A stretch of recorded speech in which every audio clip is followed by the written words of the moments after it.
நீங்கள் 12th maths biology எடுத்திருக்கீங்களா அப்படின்னா உங்களுக்கான வீடியோ தான் இது. நீங்கள் 12th மேத்ஸ் பயாலஜி எடுத்திருந்தீங்க அப்படின்னா உங்களுக்கு 2 சான்ஸ் இருக்குங்க. ஒன்று பார்த்தீங்கன்னா இன்ஜினியரிங், இன்னொன்று பார்த்தீங்க அப்படின்னா மெடிக்கலுங்க. ஸோ இன்ஜினியரிங் சைடு நீங்கள் போகணும் அப்படின்னா உங்களுடைய 12th mark maths, physics, chemistry இந்த 3லுமே நல்ல மார்க் எடுத்திருந்தீங்க அப்படின்னா டிஎன்ஏ கவுன்சிலிங் மூலமாக நீங்கள் நல்ல காலேஜில் ஜாயின் பண்ணி படிக்கலாங்க. அதர்வைஸ் நீங்கள் பார்த்தீங்க அப்படின்னா மெடிக்கல் சைடில் 3 சாய்ஸ் இருக்குதுங்க. ஒன்று ஃபஸ்ட்டு பார்த்தீங்கன்னா நீட் எழுதி போகக்கூடிய எம்பிபிஎஸ், ஆயுர்வேதி, சித்தா இந்த மாதிரி கோர்சஸ்ங்க. அதர் ஒன் பார்த்தீங்க அப்படின்னா உங்களுடைய பயாலஜி, பிசிக்ஸ், கெமிஸ்ட்ரியை பேஸ் பண்ணி எடுக்கக்கூடிய பேராமெடிக்கல் கவுன்சிலிங்.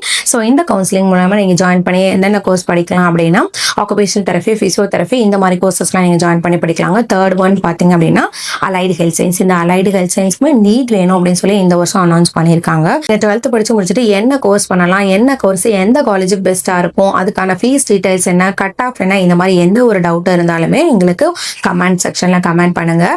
அதர்வைஸ் எங்கள் டிஸ்கிரிப்ஷனில் இருக்க எங்கள் நம்பருக்கு காலர் வாட்ஸ்அப் பண்ணுங்கள். இந்த மாதிரியான அப்டேட்ஸ்லாம் நம்ம சேனலில் வரப்போதுங்க. ஸோ மறக்காமல் நம்ம சேனலை ஃபாலோ பண்ணிக்கோங்க. தேங்க்யூ.